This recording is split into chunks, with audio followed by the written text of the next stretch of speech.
welcome to the Technology Policy Institute's podcast, To Think Minimum. I'm your host, Bob Hahn. Today is October 22nd, 2021, and I will be speaking with Dr. Clifford Winston, who is a senior fellow in the Brookings Institution's Economic Studies program. We will be talking about his book, Gaining Ground, Markets Helping Government, which was published earlier this year by Brookings. This podcast is part of our special series on evidence-based policy. Cliff, welcome to To Think Minimum. Thank you. Good to be here. Look forward to talking. This is a very wide-ranging and ambitious book on the role of markets and government. You address this subject in your excellent book, Government Failure versus Market Failure, which I'm sure was a bestseller. My question to you is, what motivated you to take a second swipe at the apple? I think the main motivation is that government failure, despite its, or notwithstanding its exposure, was largely received well by people who were mainly critics of government. And it did not quite reach the middle ground, which I was hoping to reach. And I thought that this book would be better received, or hopefully better received by the middle, if I really took a more constructive angle and focused less on the problems with government and much more on the positive aspects of markets and how they could help government. So that was really the goal of trying to broaden the discussion. So some of our tribe, notably economists and others, have suggested that far from being the source of solution to problems, markets are often the cause of the problems. What's your response to that? Well, again, it's important to speak specifically. Arguably, markets are certainly the cause of pollution. It's private firms that are dumping waste into water and polluting the air. The question then becomes, okay, one, what are markets going to do about it? And two, to the extent these are market failures, what is government doing to try to turn the situation around, given that this is one of government's responsibilities to correct market failures? So I think it's important to approach the problems from the two angles. You see something out there, you can blame it on whoever who initiates it, but then you got to say, okay, who's working in a constructive way to try to deal with these problems? And so that's really sort of the dividing line, with obviously my focus more on what markets are trying to do, since really the main thesis is often they're much more robust in correcting their own failures than government is in correcting those failures, even though that is one of the responsibilities of government. So is that the main thesis or idea in your book, that markets are very agile and good at correcting some of these failures? Yeah, well, I think that's certainly one of the strengths of market. I mean, the overall thesis of the book is, one needs to look at the constructive role of markets in correcting their own failures, in correcting failures of government, and having the potential to do even more if given the chance. And so it tries to take a long-run view, saying, look, markets evolve and they can accomplish these important objectives. And these are not just limited to what I call in the book economic goals, which tend to be the goals that try to maximize efficiency, normally what we tend to think about in economics, but also carry over to what I call social goals, which involve things involving some sort of redistribution or a social goal like preventing discrimination, that kind of thing. And markets have an important role to play there that's sometimes overlooked. So it's the various ways that markets can help, but also the breadth of ways that markets can help in terms of accomplishing society's goals. So you used a big word there, efficiency, which economists are familiar with. Could you elaborate or perhaps give an example for our listening audience who may not have taken advanced economics? Sure. I mean, the idea is you want to make the best use of your resources. So that's efficiency in an economic sense means basically that. A lot of what economics is about is trying to say, what is the best way that we can make use of our resources? Now, the thing that is important for general listeners to understand is that there's an opportunity cost to misuse of resources. So, someone said, well, all right, so you overpay somebody, or suppose you pay more for a product. What's the big deal? Well, the big deal is that money could go elsewhere. And oftentimes that money goes elsewhere toward things that people care about. You have these other objectives, especially like what we're dealing with now in terms of Biden's, broad social net. Well, he needs funds. Well, a lot of those funds could come from, inefficiencies that have been occurring in certain settings, and that money could be transferred for other social purposes. That is the broad sense of what we mean by efficiency. And then there are very specific cases that we look at as to when efficiency occurs, and importantly, when it does not occur, that is, there are inefficiencies. And that then gets into the issues of what we call market failure, that markets are responsible for these inefficiencies. But then from a policy perspective, then government's role in correcting those inefficiencies. And when they fail to do that, that's what we call government failure. All right, so let's pretend. There's going to be a big meeting, I think it's going to be in Glasgow, Scotland, about what the world's leaders are going to say they're going to do or actually do about climate change. What would be, from your point of view, based on your experience, what would be an ideal response to the climate change problem for the U.S. legislators or Mr. Biden? Okay, so in any type of policy question, like what you're mentioning, climate change, the most important thing is to first step back and ask, what are you trying to accomplish? The problem oftentimes is policymakers have policies without a well-defined problem. So they say, let's do this, let's do that. And then you start to say, well, what are you actually trying to accomplish with this policy? All right, so that's a very common problem.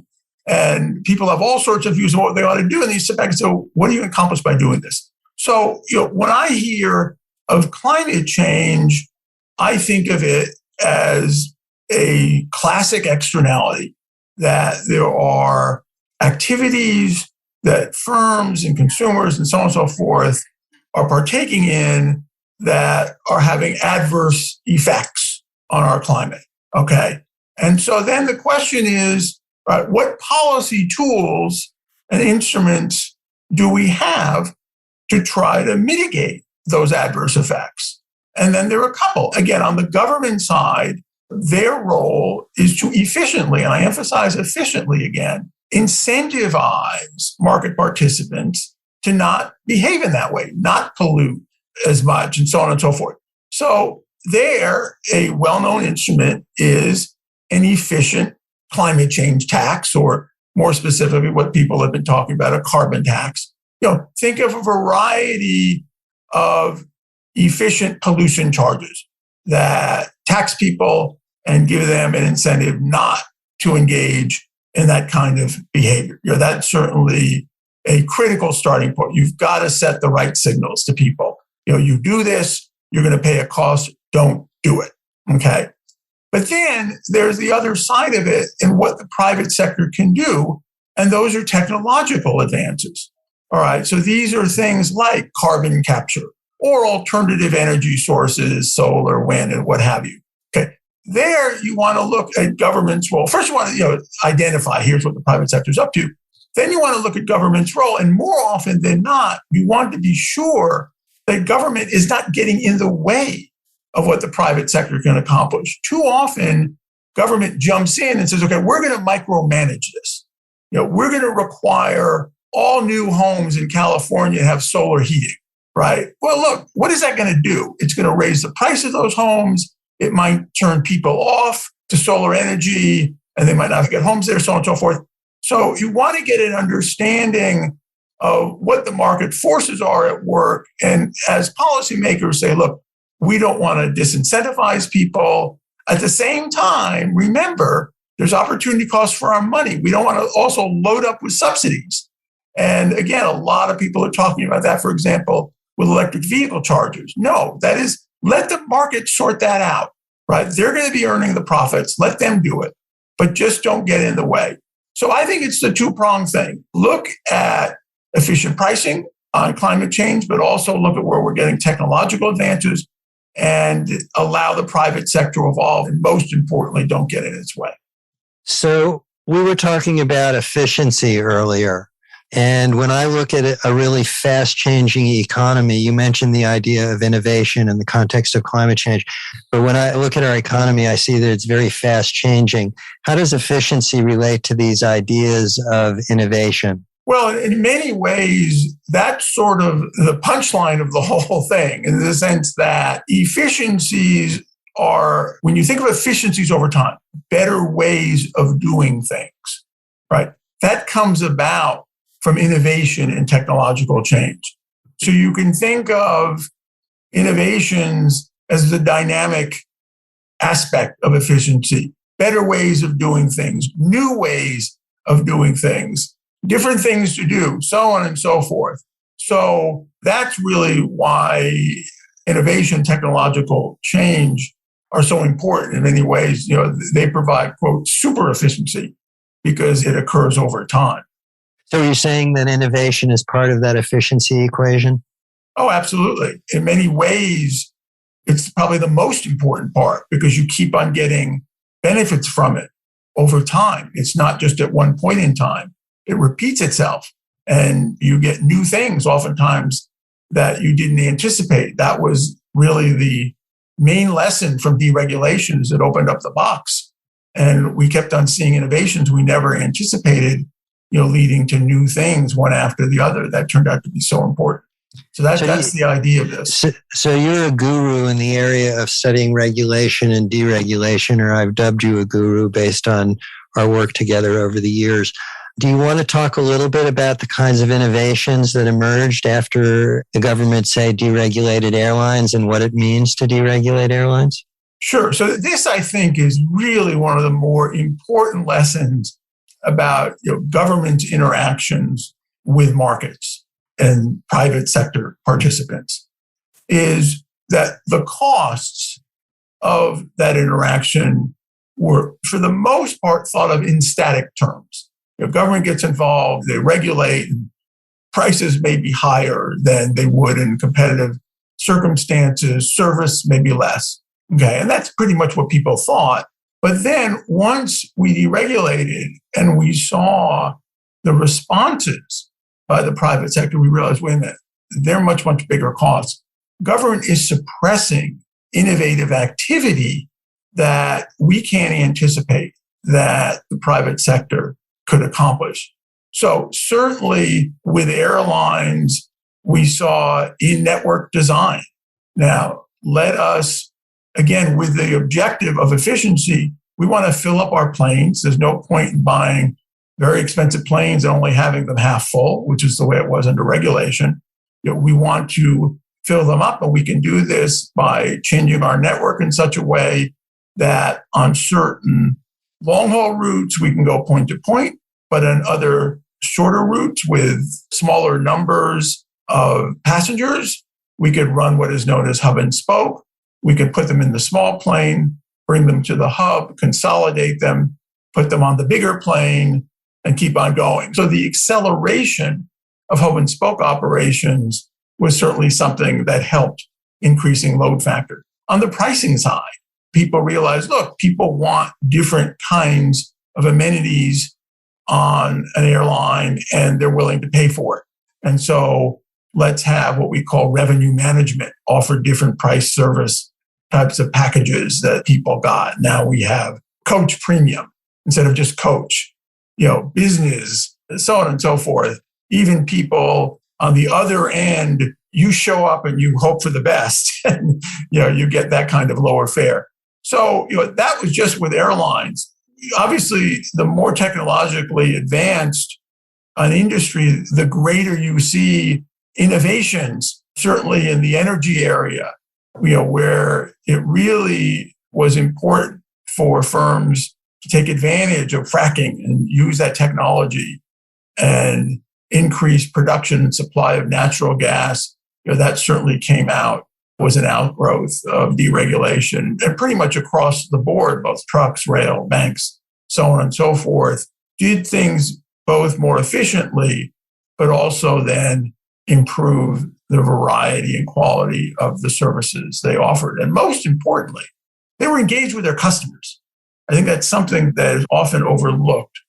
when markets have the government involvement, if you will, is that you have the firms thinking more about what the government cares about rather than what the customers think about.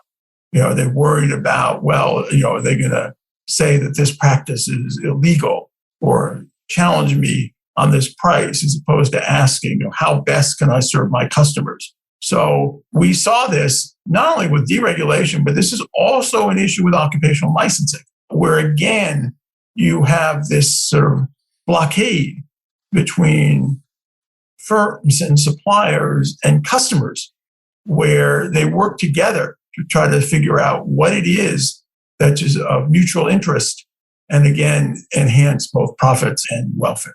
So that really is sort of the overview of what deregulation was about, but also pointing out that it extends not just to industries, but areas where there's also occupational licensing.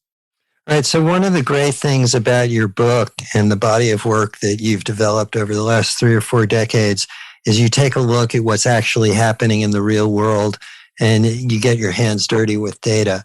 And as long as you mentioned occupational licensing, I'd like to ask you to elaborate that a little bit. I know you've done some work on the legal profession, but just more generally, what do we know about occupational licensing?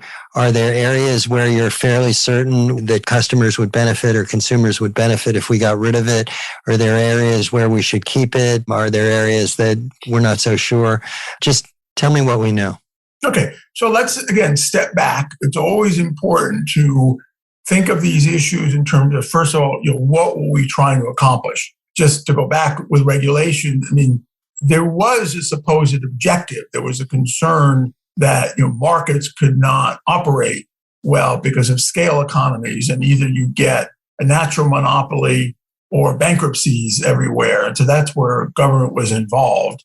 And again, and this is an advantage of technological change, we realized as there was technological change, look, these industries could be competitive, and any so-called natural monopoly was not something that was going to be a fixture of an industry. And so we could move to industry competition. Okay, turning now to occupational licensing, in theory, again, the idea there is that consumers are not well informed about the quality of a supplier, whether it's a doctor, it's a lawyer, it's an electrician, it's a beautician. It's amazing how far the range of occupational licensing goes. I think in some places, even sports announcers, there's occupational licensing there. So the concern is one of information. So this is the alleged market failure there. Imperfect information. You don't know how good this guy is. And so the supplier needs to get some credential to signal that they have a minimum degree of competence. This could be achieved by first going to a school, like in lawyers, you go to law school, and then passing a examination, a state bar examination, and get your licensing. Other forms of licensing are not as demanding. My sense is beautician, if you need a license, you don't have to necessarily go to a 4-year university. There's probably some licensing requirements. It's much less, and so on and so forth. So that's the idea. All right. The good intentions are to overcome imperfect information by credentialing people and saying they've achieved a minimum level of competence. All right. Now, how does this work in practice? Well, one immediate observation is, why do we really need government involved in something like this these days? What benefits really could occupational licensing provide in a world of an information technology revolution? You can't do anything bad without the world knowing about it in 2 seconds. Somebody gives you a bad haircut, you'll be on Twitter saying, never go to this guy again. Some doctor doesn't patch you up well, they'll say, this guy's a quack. The list goes on. And obviously suppliers know about this too, encourage you to write good reviews about them. So it's pretty difficult to be incompetent and hide this for very long. Amazing though, with occupational licensing, it is possible to be incompetent, but still be kept in business and not lose your license. I was actually just reading today about a lawyer who was finally disbarred, but after several warnings and just absurd cases of outrageous behavior of keeping money from clients and not doing anything. And there would be protests to the bar, and she'd get a slap on the wrist and keep at it. So you get a false sense of confidence that these guys are good when in fact, some of them can be really awful. So that's on the justification for it. Then what then are the costs? Well, the costs are like any other entry barrier. You do not then get the competition that you would get in a free market. Prices are higher and service quality often is less. However, it goes beyond this when we start talking about the legal profession, at least in my view. So, as I said, the normal story is you're just putting up entry requirements. And like in regulated industries, when you have entry requirements, you see a reduction in competition, higher prices, less variety, and so on and so forth. Okay, what is possibly different about the legal profession? So let me go into this now. This will be extended a bit, but it could be interesting. Occupational licensing in the legal profession really is entry barriers, and in a much broader sense than in most other professions. As a matter of fact, probably all professions. You certainly have the entry requirement to actually practice as a lawyer. You have to go to law school, you have to pass the bar. However, it goes beyond that. There are entry requirements for firms. That is, to be a firm in the legal industry, you have to be owned and run by lawyers, meaning that you do not have corporations that are providing legal services, right? You have law firms, that's it. There are a few places where they're experimenting and they have alternative business structures in Washington, D.C., but that is it. For the most part, you do not have some financial corporation in New York saying, we not only provide financial services, but we also provide legal services, and we're going to challenge the leading New York law firms. No, that does not occur.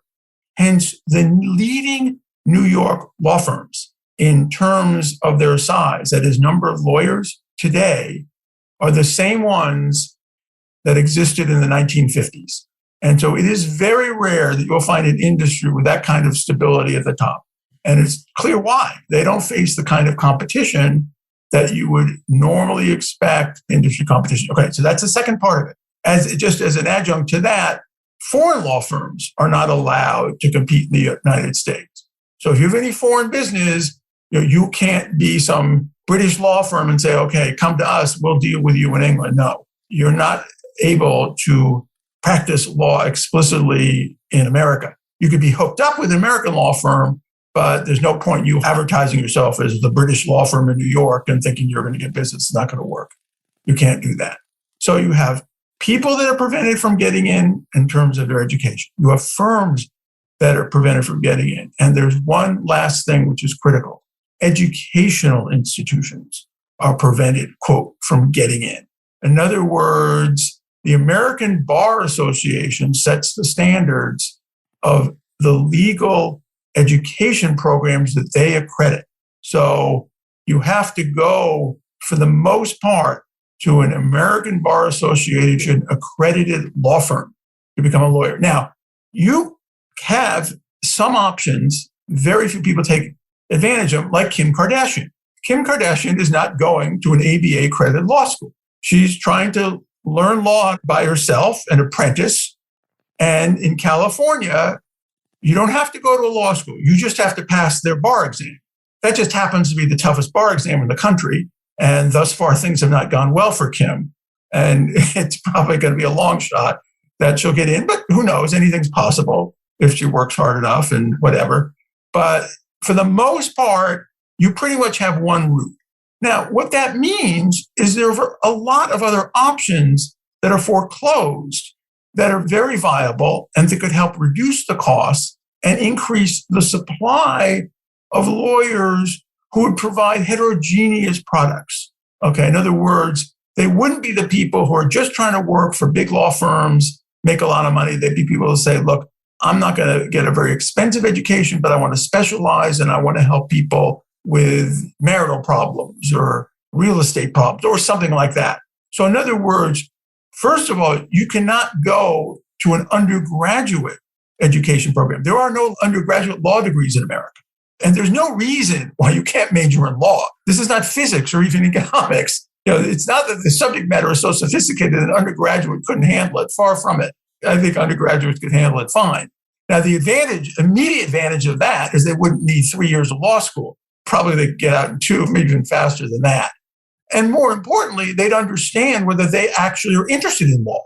A lot of the complaints now about people finish law school and they want to practice and they spend all this money. Well, you have a better idea whether you're really a good match for this profession if you could have an undergraduate degree in law. Okay, so that's one thing. But then there's even more specialized programs like vocational law schools. There's one specific thing you want to do, get a vocational law school. Online law schools. Spend, in your spare time learning what you needed to learn about a particular subject. And then you could practice based on your online education. Again, it'll be specialized. You're probably not going to get clients asking you to go before the Supreme Court, but that's the kind of work you'd be doing. But then on the upper end, and this is very important, how about more sophisticated, multidisciplinary courses of law with universities? In other words, a lot of people in government almost get law degrees for finishing degrees. But if you think about it, Presidents Clinton, Obama, and Biden, they went to law school, but they really never practiced. It was pretty much a pre-government degree. And there are many who go that route. Well, if that's the case, why don't we change the curriculum to make it not so much a pure law program, but a much broader public policy program where you have people who are interested in going into government, but they have, let's say, a social science, multidisciplinary legal program where you get law, economics, politics, that kind of thing. Or you have others who want to go into government, let's say, and provide help on science policy. And so you have a combination of law and medicine, policy, so on and so forth. The science area, you can imagine all these things. Why don't we see them now? Well, the ABA has not said they're going to credit this. So if Harvard or Yale say we're going to offer this, well, the ABA said, well, you can do it, but we're not going to sign off on this. And so you'll get some degree, but we're not accrediting it. And who's going to take that kind of risk, right? Gotcha. So the vision that I have about education completely opens the playing field. All right. Now, let me turn to what's the payoff from this. All right. And I think with these building blocks, I realize this was long, but now you'll see where it all comes together. All right. Certainly with a much richer supply of legal services, right, you will see not just competition with corporations and lower prices at the, quote, the high end, but then you'll see services at the low end that you probably never even saw before. That it's been estimated something like 86% of people really have no access to the legal profession. They're not served. Prices are too high for them. But here, in this world that I'm talking about, you have people who don't get a very expensive education.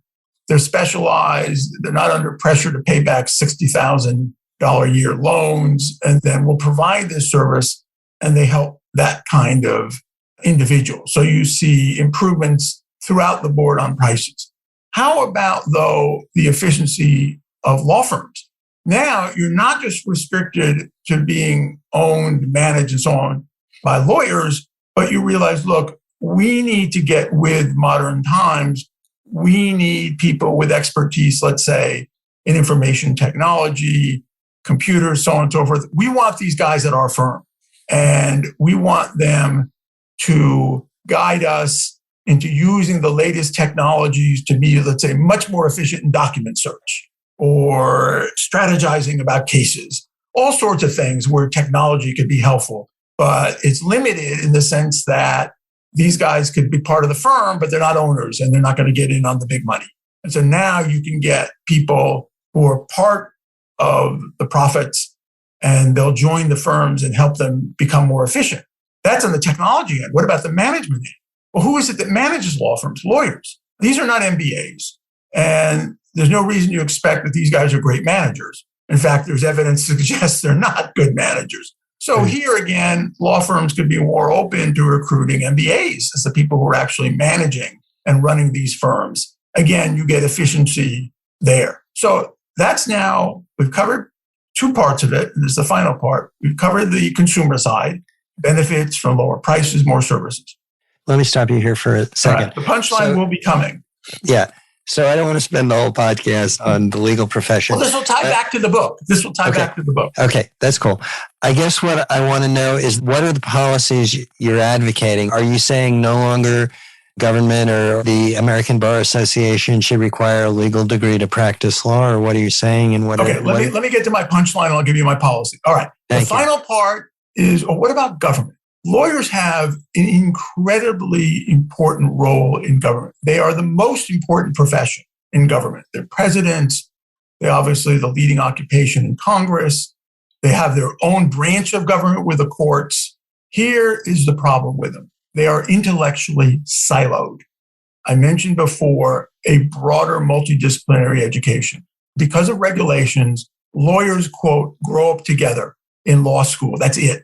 They don't go to law school with economists. They don't go to law school with scientists. They go to law school with lawyers, and they get law degrees. They work with lawyers.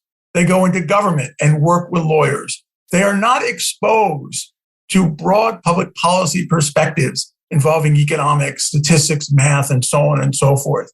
Anytime you'll confront even a judge with a technical argument, he'll say, look, I went to law school because I was told there'd be no math, and now you're giving me math.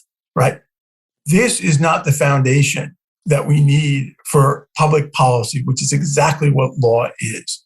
So my point is, you open everything up, this also could have a potentially big impact on the quality of public policy making in this country, simply because lawyers now will have a much richer, broader exposure to policy making from a multidisciplinary perspective, especially economics, of course, but that will be true with judges. All right, so to get to your question, how is this accomplished? Open it up. We end all required regulations. That is, the American Bar Association could still exist and accredit law schools, but some other bar association could all of a sudden exist and say, we're going to do this, right? Let the market take care of this, both in terms of accreditation, in terms of types of education people get. We have all the information we're going to know about these people. So I see no reason for regulations, but I see the potential benefits may be bigger than any industry that we've ever deregulated, because the effects of the legal profession cut across virtually all aspects of our society. And that is a big point then of my book, is that when you do these kinds of things, they have much broader effects than you often anticipate. All right, let's talk about it. That was very helpful. Let's talk about another big sector, which you spend a lot of time on different social issues that are very important, like education. But I want to turn to healthcare. And I guess you talked a good bit in your book about healthcare and some of the amazing advances that have been made in the private sector. But I didn't see that you spent much time on actually redesigning the healthcare system, though you did talk about your personal experience, which I thought was interesting. But when I go to the doctor, one of the salient features for me is that I either have a very small copay or no copay. I'm on Medicare now. So I don't have a direct incentive to worry about the cost of the services that my doctor is providing. Stated another way, I don't have a lot of skin in the game. Do you think that's a really important element of the system that needs to be changed in some way? Also related to that, and you talked about this a little bit with your own personal experience, you or one doesn't always know what the prices and opportunities are elsewhere in the medical system when you have an operation. Is that a problem in terms of getting better price transparency for what we're actually purchasing? Okay, so in many ways, the point of the book for non-specialists or general audience is to help sharpen your intuition. Because in many ways, pretty much everything I talk about in the book repeats itself in some basic principles, okay? So let's just try to apply that template with this question. And remember, the most important thing is first step back. What's the problem we're trying to solve, right, with healthcare? What exactly is that problem? That's a little tricky because, oftentimes we can identify certain problems which are pure efficiency issues, right? And say, okay, we want to provide these goods with maximum efficiency. How do we do it? Or even social issues. We want to prevent discrimination against people based on anything. Okay. Healthcare covers everything. And in a sense, it's sort of hard to say there's one particular thing we're trying to accomplish, because we are simultaneously trying to improve the quality of healthcare that people receive, but also improve the extent of healthcare that's provided. That is, it is important for distribution to more people get it. And we want to minimize the cost of doing all this. So you have these formidable objectives, if you will, subject to a pretty big constraint in terms of cost. All right. So that's broadly really what we're trying to do. And again, I think heuristically, again, in terms of heuristics, as far as we know, the best way to accomplish this is through competition. That is, in many areas as possible.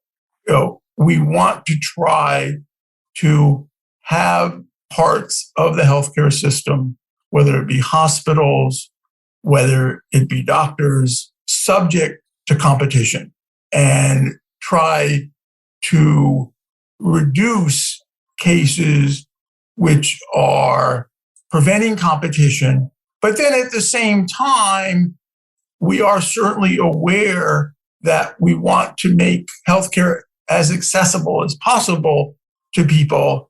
And so we have to realize, yes, there probably will be some role for government subsidies unless we can work within the private sector to provide this kind of service. So this one is obviously one of the more challenging problems of our time, but simply because of the breadth of the objectives, the constraints, and the difficulty sometimes because it's such a hybrid system. But more broadly, to the extent that we can think of ways to keep things competitive, that's going to be helpful. Now, I would also say, again, this is another area that extends into so many other areas. Education. It is just startling how little people know about their own health. And if they knew certain things, I mean, myself speaking, and you mentioned personal anecdote that I have in the book, if I really had it to do over again, I would have learned something about taking care of my spine as a runner. Because of all the wonderful things that running does, it does have a cost, or can have a cost, and really smash you up in your spine. And that's a nasty thing to have to try to treat.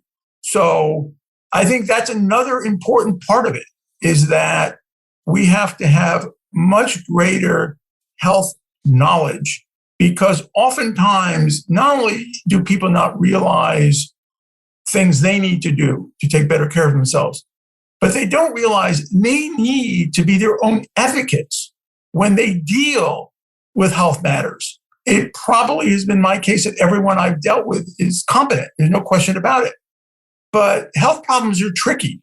And it's not always the case that yours is a very simple thing to diagnose. Everyone's different. And you're the one that's going to have to think about, how is this procedure going? How is this treatment going? And sort of say, I need to seek out other people, as opposed to being in pain for 10 years, so on and so forth. So this is really an area where I think we could get enormous strides, both in terms of reducing the costs of healthcare services, because people take better care of themselves, but also have a better understanding of what to expect from healthcare workers if we had much better education in this area. So, unfortunately, I can give you broad templates. This is really one of our perennial problems, but I think they do apply. And these are the kinds of things that we want to go to. At the very least, I'm sure we do want to avoid things that do not go in this direction. So that's my take on this. I want to segue into another issue that you brought up. So you mentioned that markets, if left to their own devices, where government sets the broad ground rules, and I'm using my words here, can do good things for people and often do good things for people. But you also raise this issue that markets may be good at dealing with issues of inequities or inequality, in addition to what they're traditionally known for, which is helping seek out through trial and error the most efficient solution. So do you want to just share your thoughts on the equity side and what role markets might play there? There are two aspects where markets have a potentially important role on equity. One of them is, I think, well known. The other is sort of less considered at this point. The first is just the realization there is money to be made in serving low-income people. People seem to think you really do not have a sustainable business model in many areas just serving rich people. So, markets can be very helpful because they have an incentive to serve low-income people. So what's an example of what I'm talking about? Well, let's consider transportation. Now, one major concern is our public transit system, despite the heavy subsidies, does not provide particularly good service in low-income areas. But markets, where they're allowed, have come in with private van service. And in other countries, private minivans are a big source of, quote, urban transportation throughout the world, except for America. And so here, they're called dollar vans. They come in, and where they're allowed to do it, they respond to the low-income neighborhood's need for good service, and they provide it. And these are the kinds of examples where here we have something that public transit is supposed to do, and they don't do it. And this has occurred actually other cities. Some are getting frustrated and saying, look, we're going to have our own private transit system because the public system is not adequate. So just the basic principle is, yes, there is an incentive to provide service for all people because you can make money doing that. And markets should be allowed, and when they are allowed to do it, they can be very successful. Now, the other area, though, is the broader area of equity in terms of the social net, whether this includes poverty and anti-poverty policies, anything involving that package of quality of life. And this is a new area. And, we're hearing some discussion of this by corporate executives who say, look, we want to play a bigger role, or we think we can play a bigger role. And some firms on their own have come out and said, look, if you work for us, our minimum wage will be $12 an hour, things of that sort. All right. Now, people are cynical and saying, well, they're just doing that because there's tight labor markets or for whatever reason. And that's an open question. But it is suggestive. I mean, the best anti-poverty policy is a job. And who is the best provider of jobs but the private sector? And so it is not unreasonable really to start thinking, well, maybe the private sector could play a much bigger role in dealing with our anti-poverty policies or also merit good policies as goods that we think everybody should have, and see what we can do to incentivize private firms to play that kind of role. So I just briefly outline that idea in the book, and probably don't have time now to go through it, but it's just a thing that's worth thinking about, that markets and private sector incentives should not just be limited to the standard efficiency issues about income, wealth, and whatever, but that there are creative ways to deal with our social problems that firms can potentially address. And I think we need to be open more to that possibility and, as appropriate, incentivize that kind of activity. Great. I wanted to ask you about two other ideas in the book before we close. One relates to your proposal about experimentation. I was wondering if you could just tell us a little bit about what you had in mind there and maybe provide an example about the need for experimentation. Okay, well, experiments are something that we all do as human beings. Whatever. We try a job, we try a restaurant, whatever. There's a lot of learning that comes about from experimentation, often as much from failure as success, that we realize what we like, what we don't like, so on and so forth. Well, that's the same kind of thing that can carry over into market settings, that we can experiment. Are there ways that we can get competition? and innovation where we didn't think we could get that. Now, the most obvious place of that is privatization. That is, we've already sort of locked things down and said, look, the public sector has to provide this service. And again, stepping back, as to the rationale, oftentimes it could be, well, because the private sector would degenerate either into a natural monopoly or destructive competition. But, times change, and maybe that's not true anymore. And so an obvious experiment to me would be privatizing airports. A number of airports exist in several metropolitan areas. We have Washington Dulles, BWI, Baltimore, Washington, Reagan National. There are 3 airports. 3 could be plenty. And these airports already are competing.